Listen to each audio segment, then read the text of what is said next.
Bonjour à toutes et à tous et merci d'écouter VOA Afrique et surtout d'être au rendez-vous de votre santé, votre avenir, le magazine d'information et d'éducation sur les questions de santé. Pour vous le présenter, je suis Rosine Mounezero et Mohamedou Oumfa est avec moi dans ce studio pour la co-présentation. Bonjour Mohamedou. Bonjour Rosine, bonjour chers auditeurs. Cette semaine, nous nous intéressons à la recherche des médicaments et surtout des vaccins contre le VIH-Sida. Nous le verrons, le sujet a été au cœur de la récente conférence internationale sur le sida de Paris. Professeur Jean-François Delfrécy.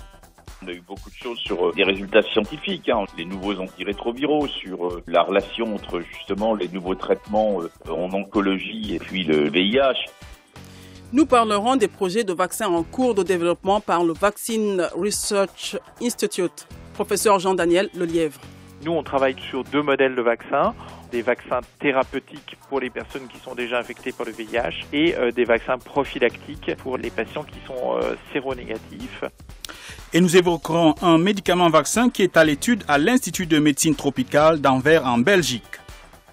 Le médicament en question s'appelle Truvada. C'est un médicament antirétroviral, mais on le prend déjà avant d'attraper le virus.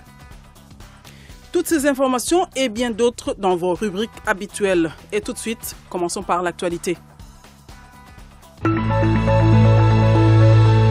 Coup d'œil sur l'actualité. Et cette semaine, pour parcourir l'actualité santé, nous recevons Georges Léonard Sagno. Bonjour Georges. Bonjour Mamadou, bonjour Rosine. Au Niger, le bilan de l'épidémie d'hépatite E s'alourdit. Oui, cette maladie a tué 38 personnes depuis janvier dans la région de Difa, dans le sud-est du Niger. L'hépatite E s'est récemment étendue à 2 autres grandes régions du pays, a annoncé le Bureau de coordination des affaires humanitaires de l'ONU le mois dernier. L'épidémie sévit surtout dans les camps de réfugiés et déplacés de Difa, qui abrite quelques 300 000 personnes ayant fui les violences du groupe terroriste Boko Haram. Les femmes sont les plus touchées avec 58% des cas. Alors Georges, comment s'organise la lutte contre cette épidémie? Sur le terrain, les ONG s'activent pour améliorer l'accès à l'eau potable et un plan de réponse à l'épidémie de 8,3 millions de dollars a été préparé. Mais seulement 3,3 millions de dollars ont pu être mobilisés selon l'ONU. Mi-avril, Médecins sans frontières avait invité les autorités du pays et toutes les organisations à assurer un approvisionnement en eau et un système d'assainissement adéquat. Quant au ministère nigérian de la Santé, il appelle régulièrement les populations à la vigilance et à se rendre d'urgence dans un centre de santé dès l'apparition des symptômes. Pour rappel, Mamadou, l'hépatite E est une maladie du foie qui se transmet par voie fécale orale, principalement via l'eau contaminée. Elle se manifeste par la fièvre, les maux de tête, les vomissements, les douleurs abdominales et des urines foncées. Eh bien Georges, on poursuit par le Cameroun et on parle de la lutte contre le VIH-Sida. Là-bas, de nouvelles unités mobiles sont disponibles pour dépister plus de monde. Oui Mamadou, le ministre camerounais de la Santé publique a organisé le 1er août dernier une cérémonie officielle de présentation de ces unités.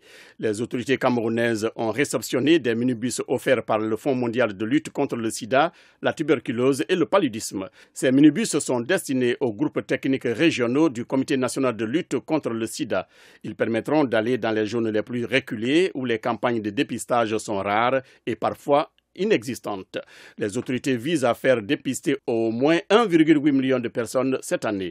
Il faut ajouter, Georges, que les autorités camerounaises veulent rendre systématique le dépistage des populations dans les hôpitaux. En effet, le 24 juin dernier, au cours d'une conférence de presse, le ministre camerounais de la Santé avait annoncé des nouvelles orientations de lutte contre la pandémie.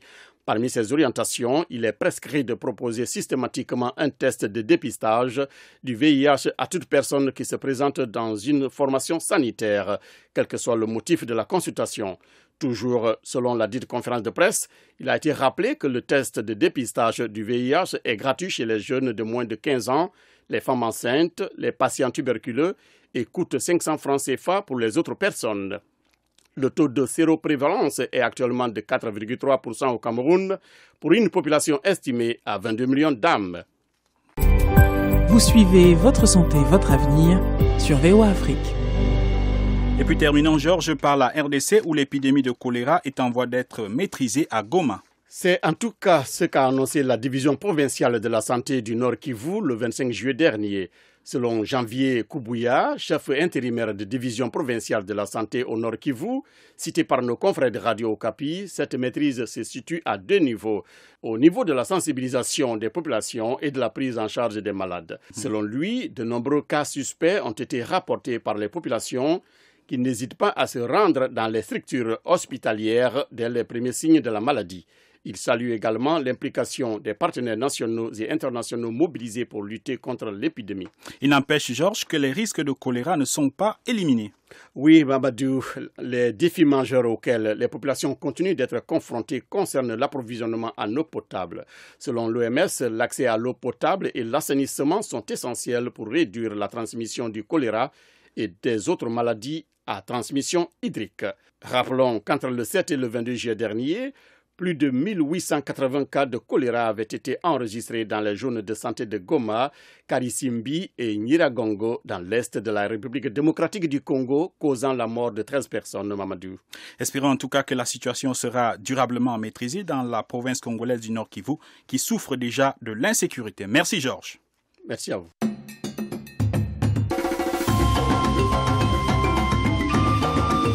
Votre santé, votre avenir, l'invité de la semaine.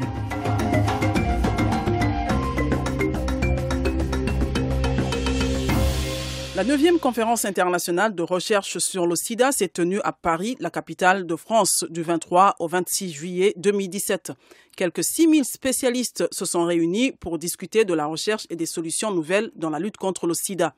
Y a-t-il de nouveaux médicaments et candidats vaccins contre le sida? Nous avons posé la question au professeur Jean-François Delfrécy, co-président de la conférence. Il y a une trentaine de médicaments qui existent et qui sont très actifs contre le virus du sida. Ils permettent de bloquer la multiplication du virus et ils ont transformé, radicalement changé le pronostic de la maladie. La durée de vie des personnes traitées sous traitement, si elles prennent bien leur traitement, il est comparable à celui de la population générale. Donc les médicaments du VIH, on les a. Par contre, on n'a pas de médicaments qui permettent d'enlever le virus, d'éradiquer le virus. C'est-à-dire que le virus disparaisse du corps. Parce que ces médicaments que nous avons, dès qu'on les arrête, eh bien le virus repart. Ce sont uniquement des médicaments qui permettent de contrôler la multiplication du virus.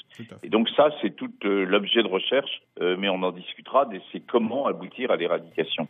Alors, professeur, le virus est connu, la maladie existe depuis une trentaine d'années. Pourquoi est-ce si difficile de trouver les vaccins contre la maladie? Alors, pour le vaccin, c'est plus compliqué. Nous n'avons pas de vaccin contre le sida actuellement. On a des candidats vaccins qui sont en train d'être étudiés. Et pourquoi est-ce si compliqué? C'est compliqué parce que le virus du sida, il infecte préférentiellement les cellules du système immunitaire, c'est-à-dire les cellules qui normalement sont faites pour nous défendre contre les agents infectieux et pour répondre à un vaccin. Donc, en gros, on a un virus qui détruit les cellules qui sont normalement les cellules qui répondent à un vaccin. Donc, il y a une sorte de cercle vicieux qui s'installe. Et c'est la raison pour laquelle c'est particulièrement compliqué d'avoir un vaccin contre le sida. Mais je vous rappelle qu'on n'a pas de bon vaccin contre la tuberculose, on n'a pas de vaccin contre l'hépatite C, on n'a pas de vaccin contre Zika, par exemple. Il y a d'autres grandes maladies infectieuses ou contre le paludisme sur lesquelles nous n'avons pas de vaccin actuellement.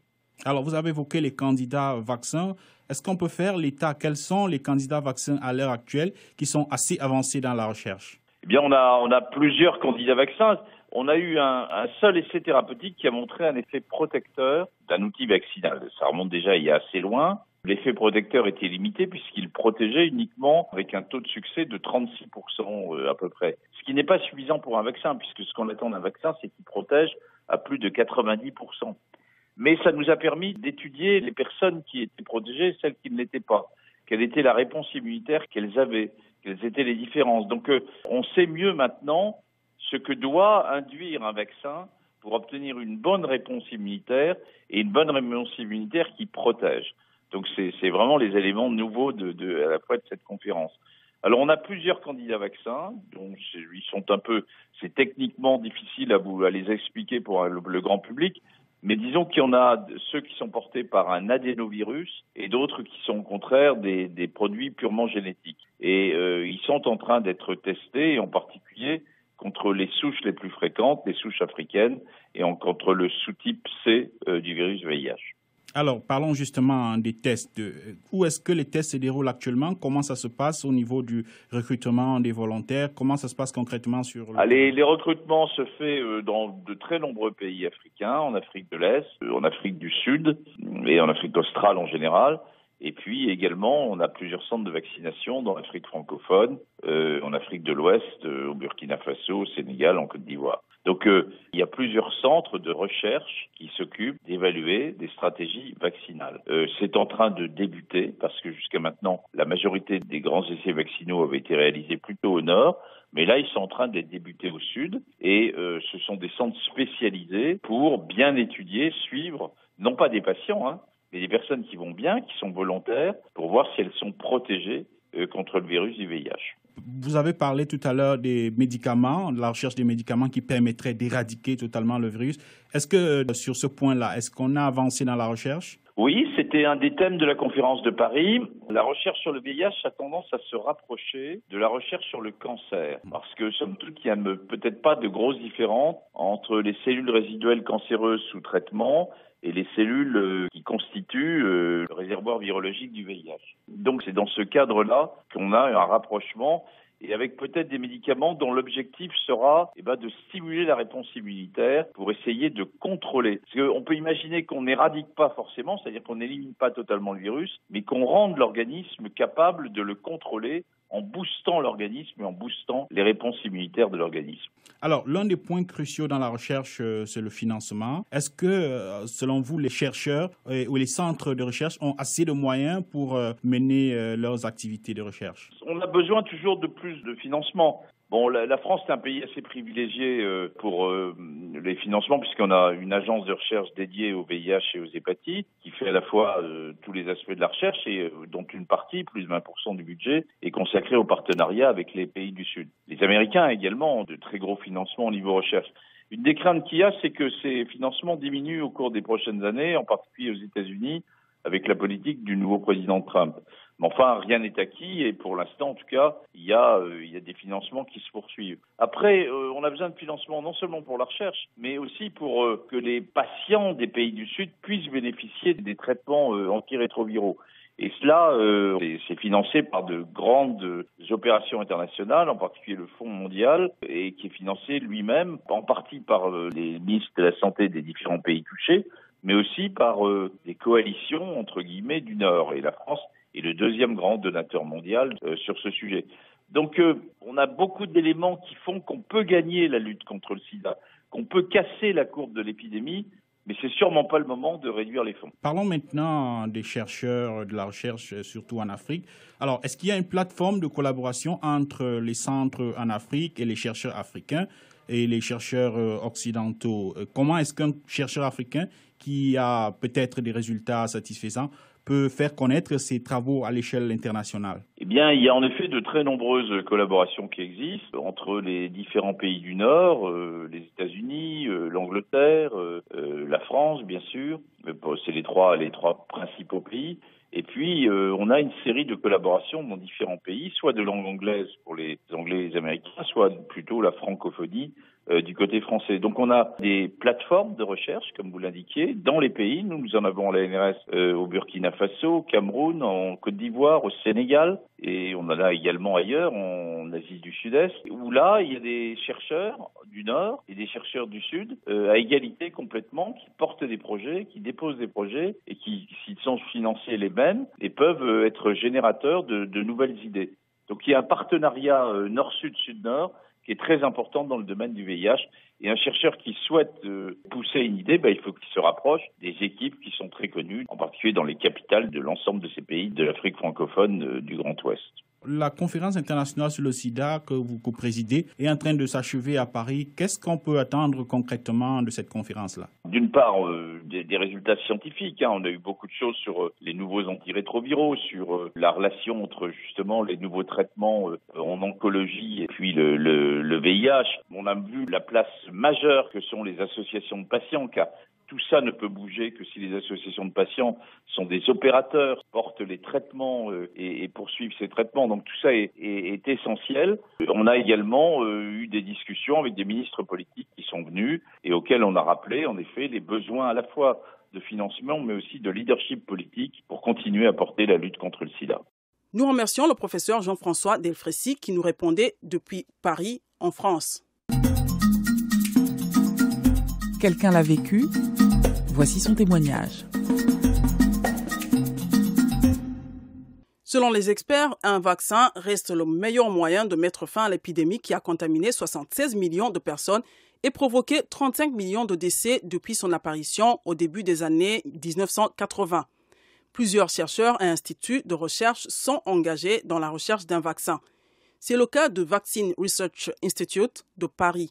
Cet institut étudie actuellement 2 types de vaccins. C'est ce que nous a expliqué le professeur Jean-Daniel Lelièvre, immunologiste. Il est le responsable de la recherche clinique dans cet institut. Au sein de cet institut, on développe des stratégies vaccinales un petit peu particulières qui visent à cibler directement les cellules dendritiques et on va utiliser différents types de vaccins en fonction de la cible envisagée, c'est-à-dire qu'on va avoir des vaccins thérapeutiques pour les personnes qui sont déjà infectées par le VIH et des vaccins prophylactiques qui sont dirigés pour les patients qui sont séronégatifs. Nous avons fait dans le passé des essais vaccinaux avec d'autres types de candidats vaccins. Mais avec ces nouveaux vaccins, pour l'instant, nous avons uniquement des résultats obtenus dans les modèles chez l'animal. Alors, vous avez dit des vaccins thérapeutiques, des vaccins préventifs. Donc, ça veut dire que vous travaillez actuellement sur 2 vaccins ou alors c'est plusieurs modèles de vaccins? Il y a plusieurs modèles de vaccins, mais nous, on travaille sur 2 modèles de vaccins. En fait, ces vaccins permettent de cibler directement les cellules dendritiques et on va mettre différentes protéines du VIH associées à ces vaccins, suivant que l'on veut avoir un vaccin qui va prévenir de l'infection ou un vaccin qui va permettre de contrôler la réplication virale chez les patients qui sont infectés. Donc le vecteur, si vous voulez, l'outil qu'on va utiliser, qui est un anticorps qui va se fixer sur les cellules dendritiques elles-mêmes, on va simplement changer ensuite le type de protéine que l'on va associer à ce type de vecteur. Parlez-nous des essais cliniques. Vous avez dit que pour le moment, vous allez tester ces vaccins sur les animaux. Est-ce que vous l'avez déjà fait ou est-ce que vous projetez de le faire? Voilà, donc ces vaccins ont été testés chez les animaux et montrent une très bonne efficacité en termes d'induction d'une réponse immunologique, à la fois pour les vaccins thérapeutiques. Et donc, ils ont été testés dans des modèles à la fois chez les singes, ce qu'on appelle les primates non humains, donc les modèles de petits singes, et également dans des modèles un peu plus proches du modèle humain que nous on appelle les souris humanisées, où on reproduit un système immunitaire artificiellement humain chez les souris. Quelles sont les prochaines étapes après ce test effectué sur les singes? Après ces tests, évidemment, c'est de passer maintenant à des essais chez l'homme. Alors pour ça, ça nécessite que ces vaccins soient produits selon des normes qui permettent de les utiliser chez l'homme. Donc on a fait appel à des compagnies de l'industrie pharmaceutique qui sont expertes dans la production de ces vaccins. Et donc dans l'année prochaine et l'année suivante, on va pouvoir avoir ce type de vaccin disponible pour des premières études chez l'homme, où on va tester ce qu'on appelle l'immunogénicité, c'est-à-dire est-ce qu'on est capable d'induire le même type de réponse immunitaire que ce qu'on a obtenu chez les singes. Y a-t-il des difficultés dans la recherche? Vous avez dit que par le passé, vous avez essayé plusieurs types de vaccins et ça n'a pas fonctionné. Alors, ça veut dire qu'il y a des difficultés. Quelles sont ces difficultés? Les difficultés dans la recherche sont de différents types. Évidemment, sont d'abord le fait que vous êtes confronté à des premiers vaccins qui ne fonctionnent pas, sont évidemment de trouver des personnes qui souhaitent participer à ce type d'essais, qui sont des essais très préliminaires, donc avec toujours une angoisse de la part des personnes de recevoir des vaccins qui ne sont que des candidats vaccins. Donc il y a toujours des difficultés pour trouver des volontaires, à la fois des volontaires sains et des personnes séropositives pour participer à ces essais. Et puis après, évidemment, il y a des problèmes financiers. Tous ces essais coûtent cher et il faut aller chercher des financements au niveau national, au niveau européen pour mettre en place ce type d'essai. Alors, vous qui êtes dans le domaine de la recherche, certainement, vous êtes informé sur ce que vos collègues ou d'autres instituts de recherche font. Est-ce que vous avez espoir qu'à court ou à moyen terme, on peut avoir un vaccin contre le sida? Alors, à court terme, probablement pas. Il faut être tout à fait réaliste et on n'aura pas, dans les 5 ans à venir, de vaccin contre l'infection par le VIH.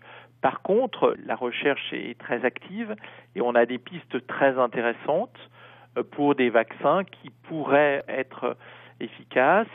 En termes de vaccins prophylactiques, il y a 8 ans maintenant, un premier vaccin qui a montré qu'il était efficace, mais de manière partielle, avec une protection qui était environ de 60% à 1 an, mais qui disparaissait au cours du temps, qui n'était plus que de 30% après 3 ans et demi, mais qui est suffisamment intéressant pour avoir été développé à plus large échelle. Il y a un nouvel essai utilisant ce même type de candidat vaccin qui a débuté en fin d'année dernière en Afrique du Sud et dont les résultats vont être disponibles d'ici 5 à 7 ans et qui offre de véritables perspectives d'efficacité. Et ça, c'est une piste parmi d'autres. Il y a d'autres pistes plus compliquées mais qui peuvent donner aussi des résultats intéressants.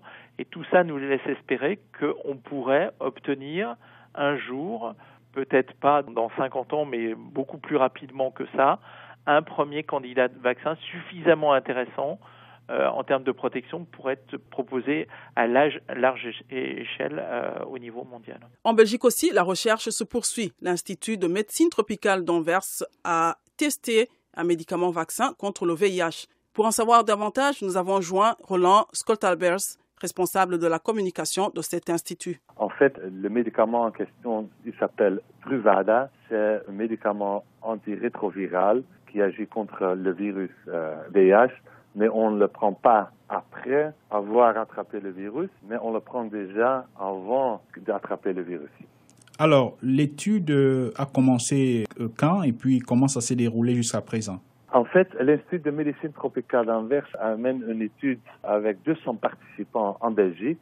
Ça, c'est des hommes qui ont des relations sexuelles avec des hommes. En fait, c'est ça le groupe qui est le plus à risque d'attraper le virus VIH en Belgique. Il y a eu déjà des études, par exemple en France et en Grande-Bretagne, qui ont démontré que le PrEP, le prophylaxie pré-exposition, est très efficace à prévenir l'infection avec le VIH. Mais en fait, ce qu'on fait maintenant en Belgique, c'est de suivre des participants pendant 18 mois et de voir comment ça marche dans la vie de tous les jours. Donc, sur les 200 participants, vous avez déjà eu à tester combien de participants et quels ont été les résultats? L'étude, il est en cours, mais entre les 200 participants qui ont maintenant tous commencé, les derniers participants ont commencé en décembre 2016 et jusqu'à maintenant, il n'y a pas eu d'infection avec le VIH, c'est bien. Mais c'est important aussi de souligner, en fait, que le préservatif reste le plus important dans la prévention contre le VIH. En fait, le PrEP ne protège pas contre des autres maladies sexuellement transmissibles comme le gonorrhée, comme le chlamydia ou le syphilis. Il s'agit seulement contre le VIH. Et en fait, ça s'applique seulement dans une période de la vie où les personnes qui prennent le médicament ne peuvent pas garantir de prendre, par exemple, le préservatif. Donc, vous avez testé le médicament sur 200 participants et jusqu'ici, aucun n'a été infecté alors qu'ils ont été exposés au virus. Quelles sont donc les prochaines étapes? Est-ce qu'on peut espérer qu'à moyen ou à long terme, ce médicament-là peut être considéré comme déjà exploitable par les personnes qui souhaitent se protéger contre la maladie? Oui, en fait, pour vraiment faire des conclusions, il faut attendre le 2018, quand les derniers participants vont terminer leurs 18 mois de suivi. Mais en fait, jusqu'à maintenant, il n'y a pas eu d'infection dans ce groupe à haut risque du VIH. Alors ça, c'est déjà une bonne nouvelle, mais il faut voir comment ça va s'évoluer dans le temps.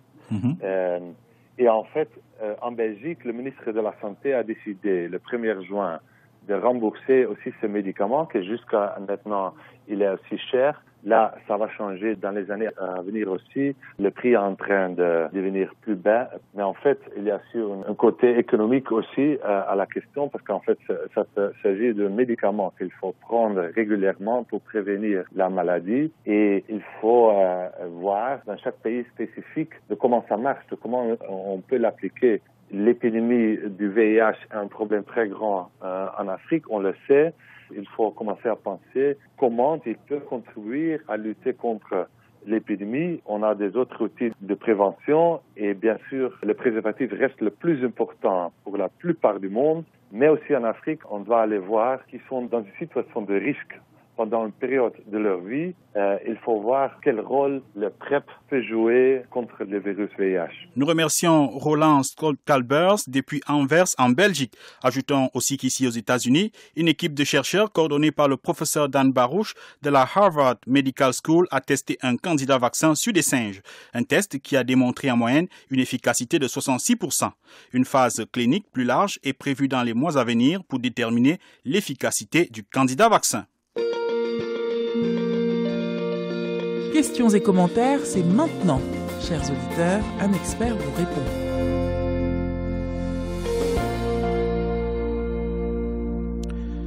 Voici le moment, chers auditeurs, où nous vous donnons la parole pour poser vos problèmes de santé. Cette semaine, l'un de nos correspondants en RDC, Erika Smouizi, a recueilli les questions auprès de nos auditeurs de Bukavu. Nous avons sélectionné l'une de ces questions et notre consultant, le Dr Amangenkap, y a répondu. Le Dr Amangenkap est médecin urgentiste et praticien au centre hospitalier universitaire de Soissons en France. Je suis Kachova Taolia Espérance, docteur, suis en ville de Beni au Nord Kivu. Je voudrais savoir si une personne vivant avec le VIH-Sida peut avoir le même quotient intellectuel qu'un enfant né sans cette maladie contagieuse. Ce que je peux répondre à Espérance, c'est que bien évidemment, une personne qui vit avec le VIH-Sida peut avoir le même quotient intellectuel, sinon avoir même un quotient intellectuel plus élevé qu'une autre personne qui ne souffre pas de cette maladie-là.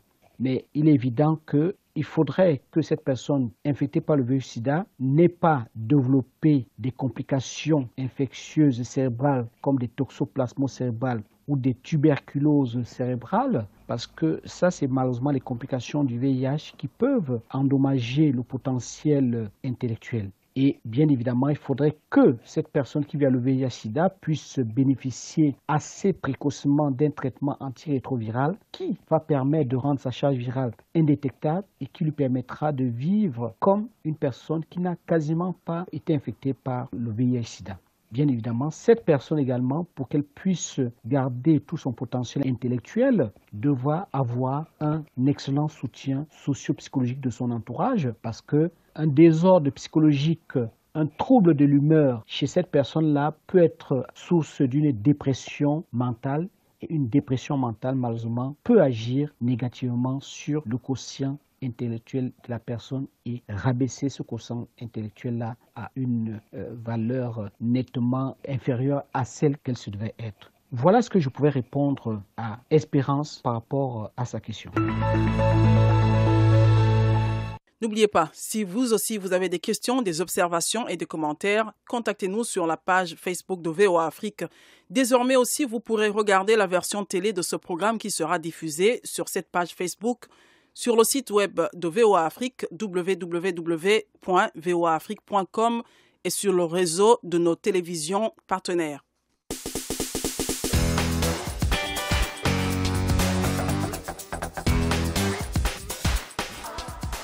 C'est ici que prend fin votre santé, votre avenir. Cette édition était consacrée à la recherche des médicaments et surtout des vaccins contre le VIH-Sida. Pour en parler, nous avons reçu comme invité le professeur Jean-François Delfrécy, co-président de la Conférence internationale de Paris sur le sida. Avec lui, nous avons évoqué quelques résultats des recherches présentés pendant cette conférence.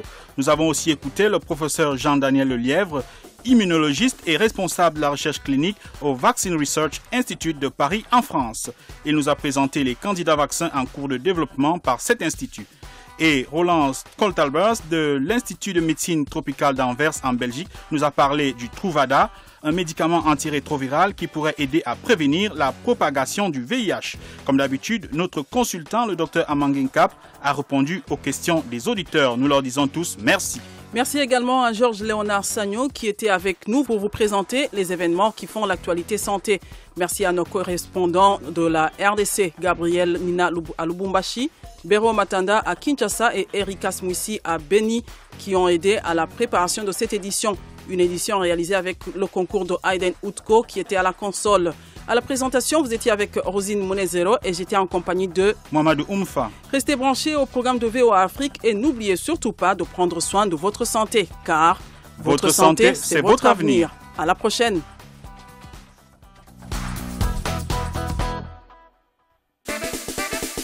C'était Votre santé, votre avenir, une production de VOA Afrique. Pour vos commentaires, vos questions ou vos témoignages, retrouvez-nous sur voaafrique.com ou sur notre page Facebook VOA Afrique.